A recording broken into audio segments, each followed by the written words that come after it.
This is a video journal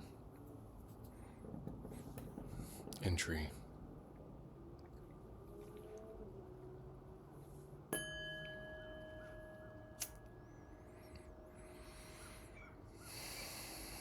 been feeling a call to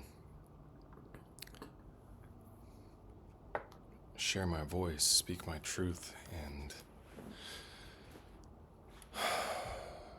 this is for all of the wounded healers. I'm just going to read some of where I left off in the Upanishads and just set the tone.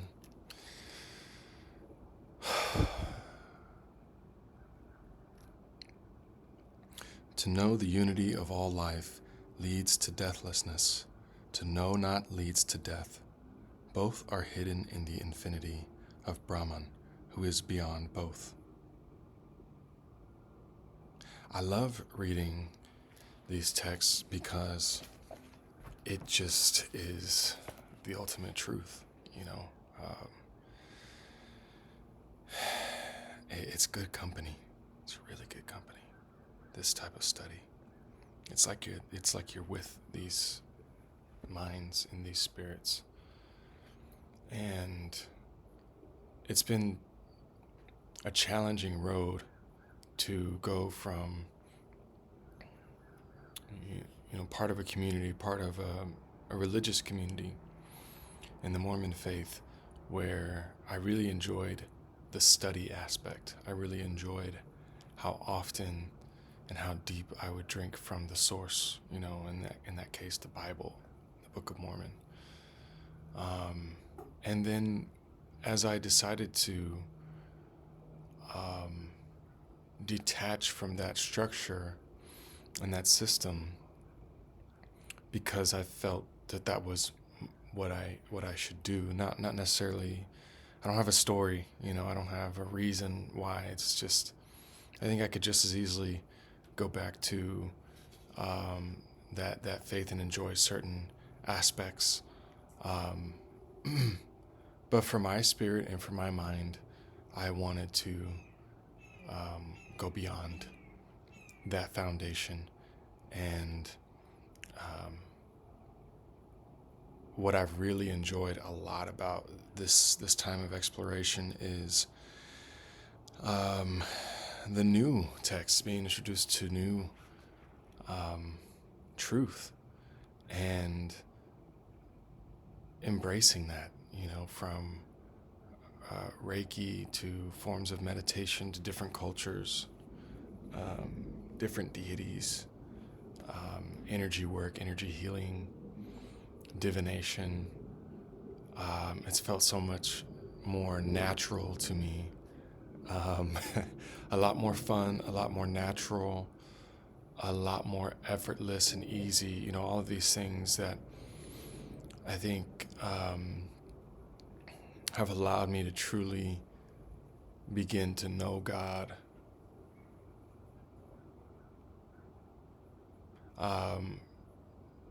Drugs, I wouldn't say that I'm looking for a quick high, but I think between marijuana and LSD and mushrooms, that there's definitely been an earthly tone, an earthly element in terms of having my flesh participate in the journey.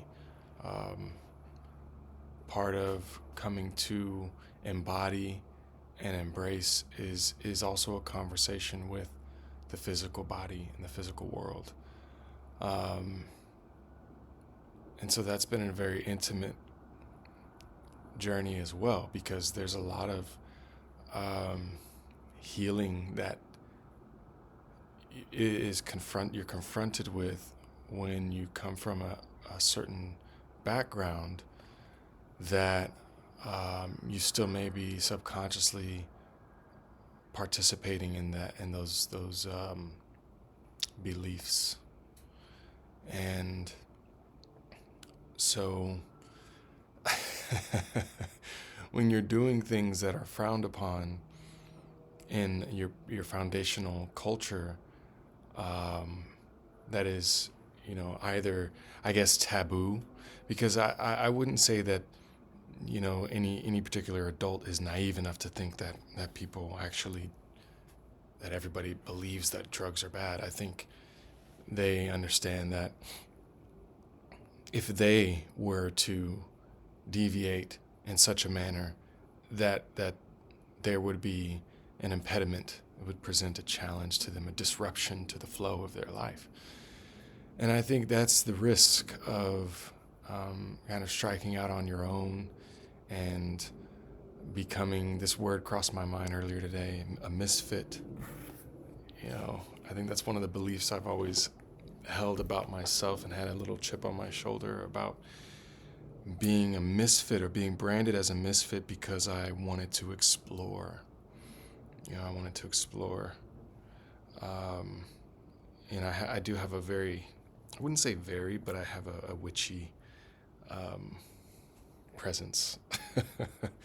And so when I really get into my non-being, to my big S self, and can just really witness the moment, I think there's a quality to my being that disrupts the flow, that feels taboo, that feels something. And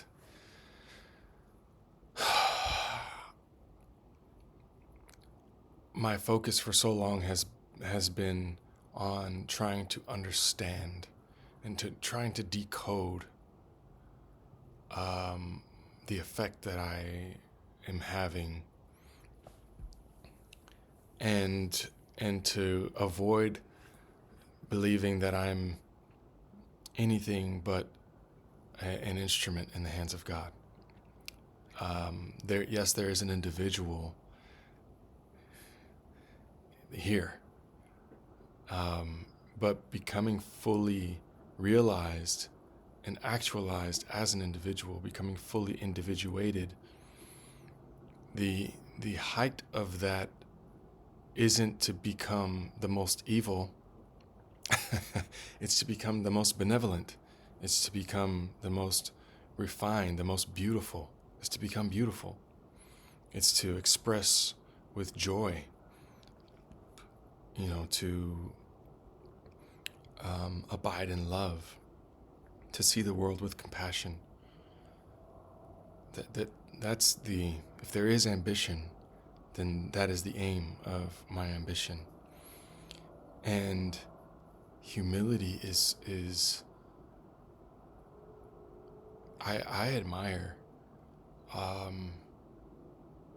people of great spiritual attainment, and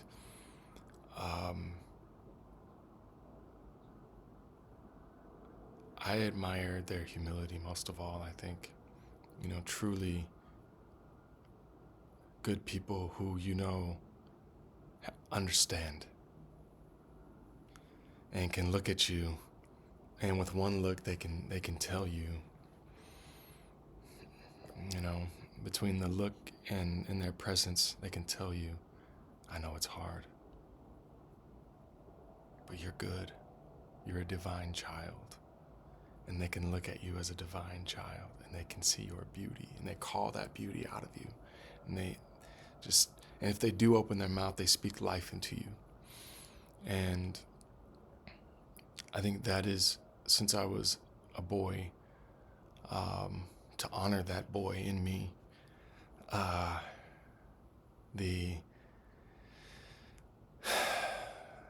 it's time to speak. It's time to put a voice put a vibration to my innermost sanctuary, to my innermost vaulted and sacred and secret musings of that boy, of that divine child, of the essence of my innocence, and to proclaim something into the world, to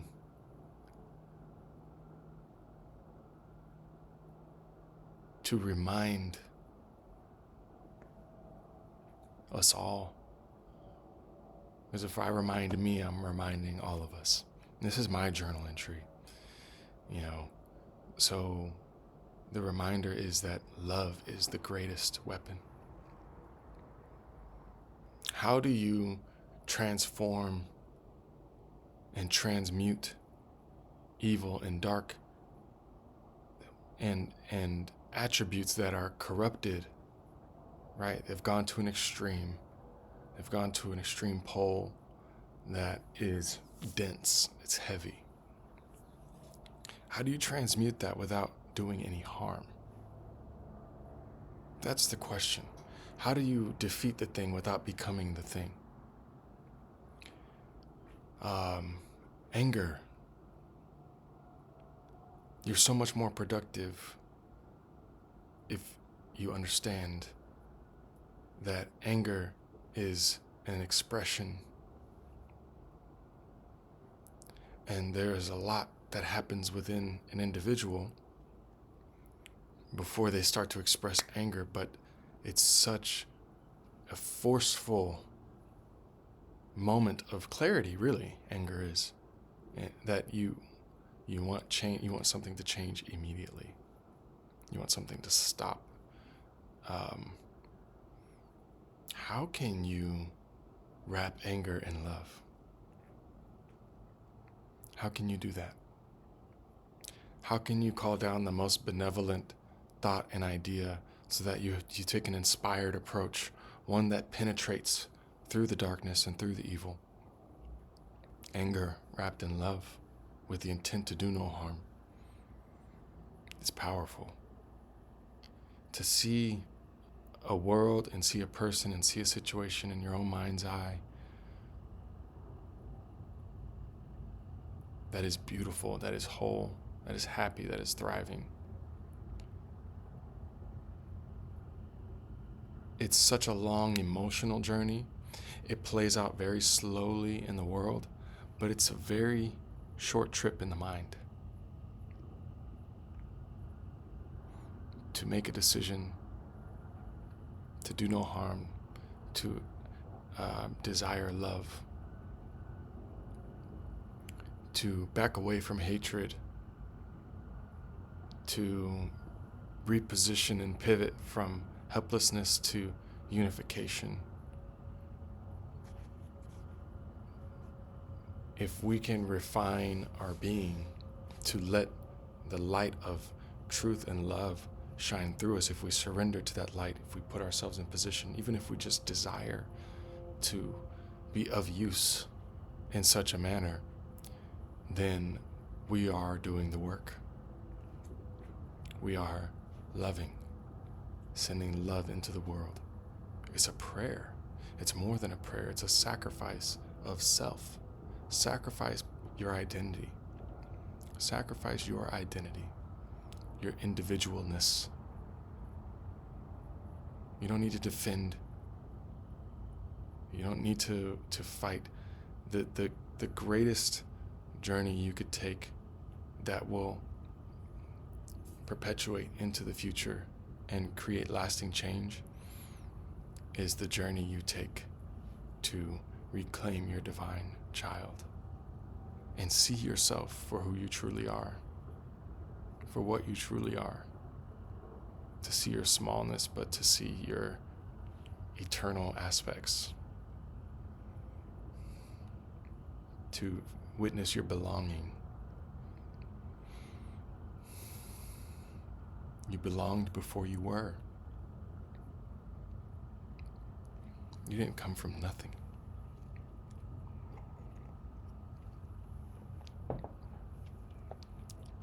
You came from everything.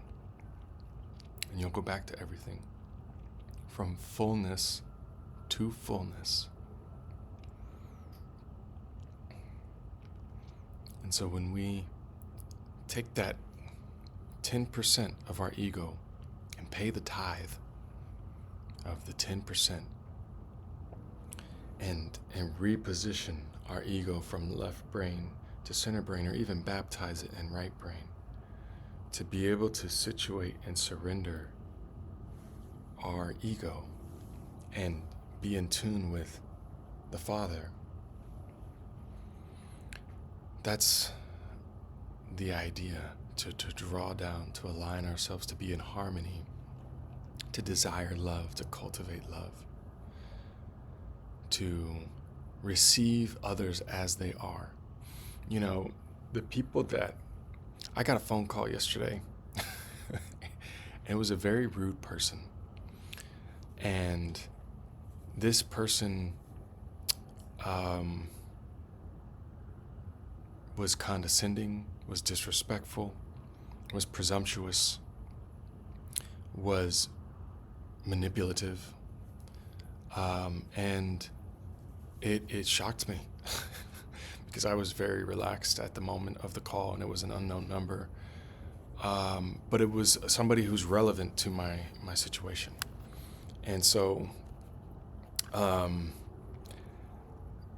I, at the beginning of the call, I said, I need a moment, give me a moment. And it was actually incessant. She did not, it was a woman, but she did not give me the moment I was requesting. She was very dismissive of the fact that I felt taken aback.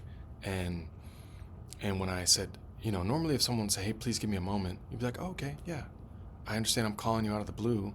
And this is a hot topic, so yeah, take a second. Sorry, didn't mean to. Like, that would be a way that a considerate person would, respond to somebody saying, hey, this is catching me off guard, and you can hear their breathing, and like, can you give me a moment, please? Not to continue like ramming something down their throat and shouting at them, So it was not a good experience for me. But after dealing with kind of the practical nature of the call, calming myself, my body, and just kind of feeling like, okay, I handled that, I think, the best way I could. To thinking, what does someone like that really need? What does she really need from me? And to think that these types of encroachments that we feel are violations or violent toward our spirit, our bodies, our minds, our hearts, what they're really asking for is forgiveness. They're really asking for love. Love me. Love me whole. Love me better. Love the poison out of me. Love the hate out of me. Love the evil out of me. Get it out. Get it away. But the mind is so intoxicated by this dream, this belief, that to even insinuate that they might be under some subconscious influence that is causing harm is difficult to understand intellectually when there's that much of a bind on someone. And so it's not, the change doesn't take place initially. It's very subtle. It's a very subtle approach. That's why love is so powerful, because it's an energy. It's a frequency. It's a presence that you bring, that you invite. And it requires you to first have compassion for yourself, to set all of your weaknesses, set all of your sins. Some people call them sins. That's a belief. Okay, so you made decisions that are in the past. They're not in this present moment. Right now, you can give yourself the relief of being a divine child, being whole and being innocent. Be innocent. Be forgiven.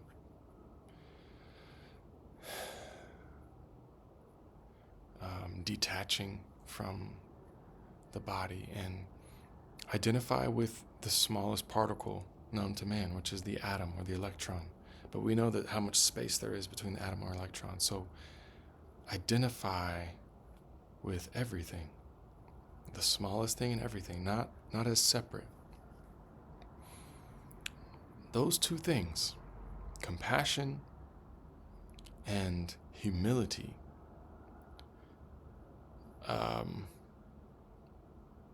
from there, all you have to do is ask for love. Just invite love. Give yourself permission to feel loved from within, in your body.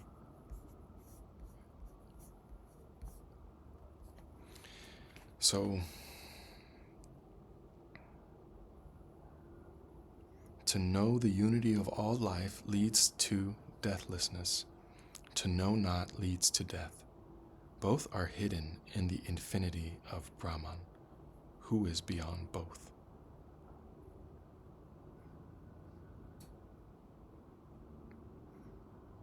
So there is death and deathlessness, and there is a beyond death and deathlessness.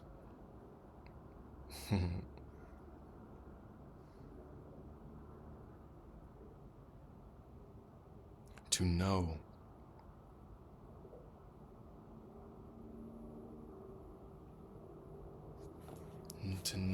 the unity of all life.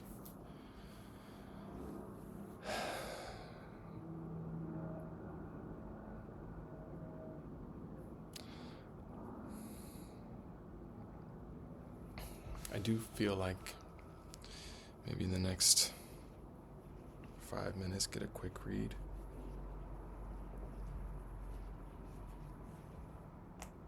It's been a few days.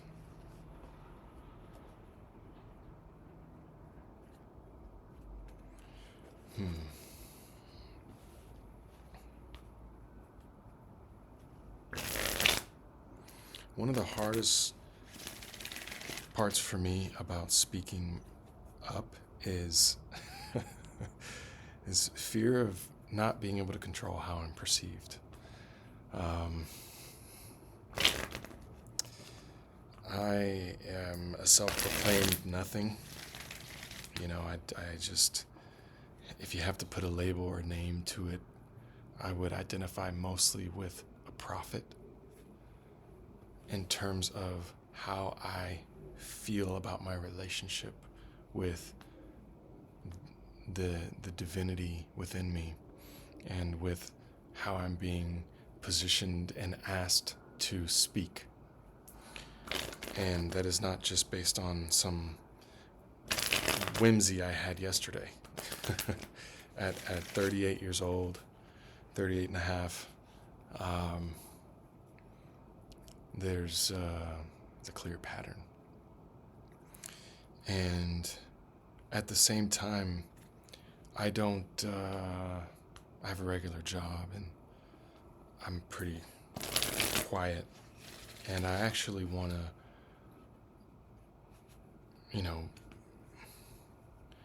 in terms of having a dream for myself, it's to help people out of the darkness, help people find that divine child and love, and see the evidence of that change in their life.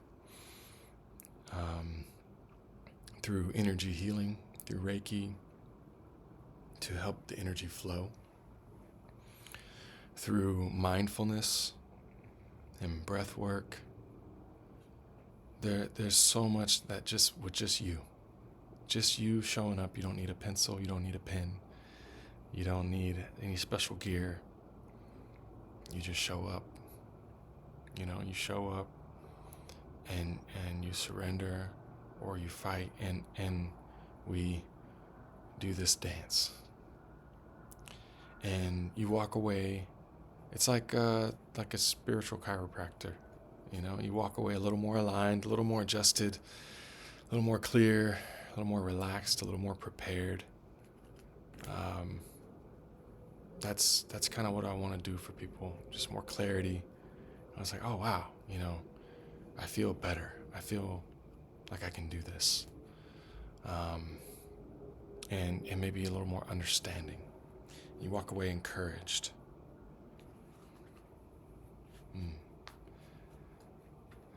Deathlessness. A little closer to your truth. And then the truth will set you free, and it will strengthen you.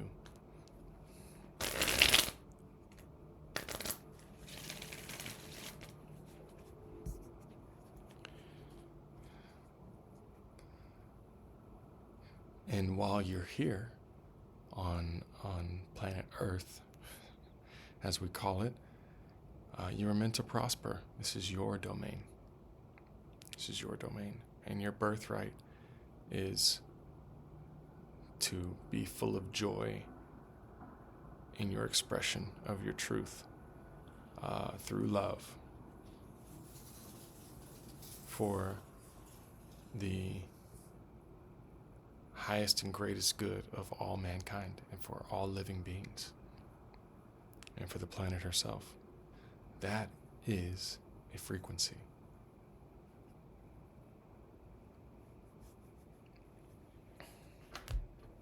And there are cycles, and there's this thing called time. So there's a perception aspect to it as well, a changing aspect, which is another topic for another day.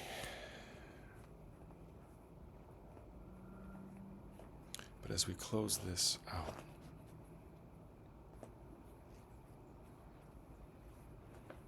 this beautiful session,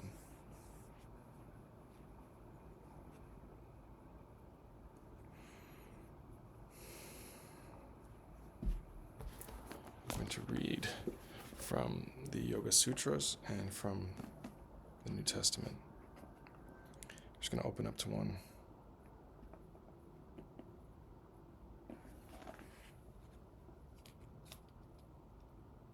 It is not possible to comprehend an object and Brahman at the same time. It's ones and zeros, people. It's binary. Duality and non-duality. I'm excited to read the Dhammapada. It's on my list. It's around here somewhere. Teachings of Buddha. So that's on my, I'm excited to read that. Here's some words of Christ. Luke chapter 24, verse 25 and 26. O fools and slow of heart to believe all that the prophets have spoken. Ought not Christ to have suffered these things and to enter into his glory? These words pack a punch because you're talking about a fully realized master, the master of masters. And when I say fully realized, I mean full of God.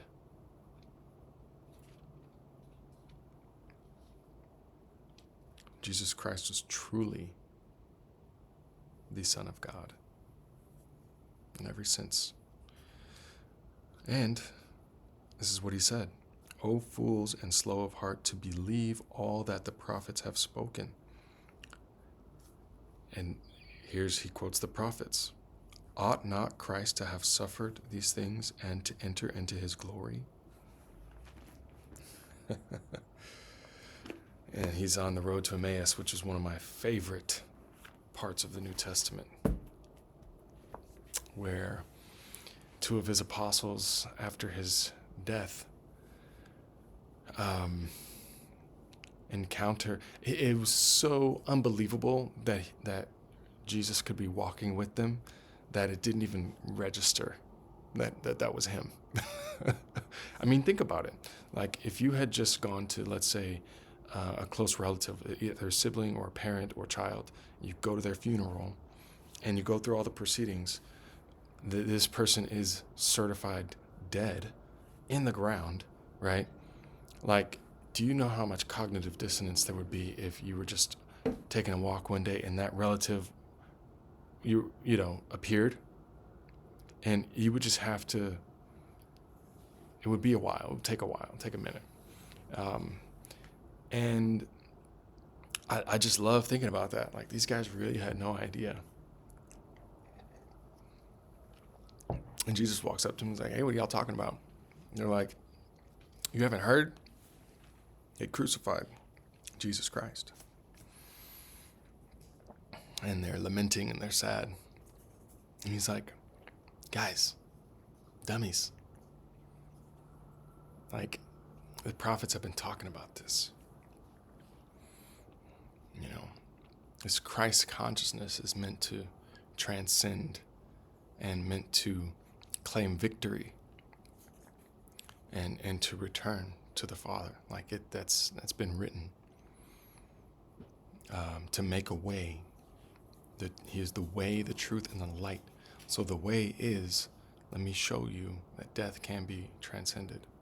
And we see it in the Upanishads. We see it in the sutras.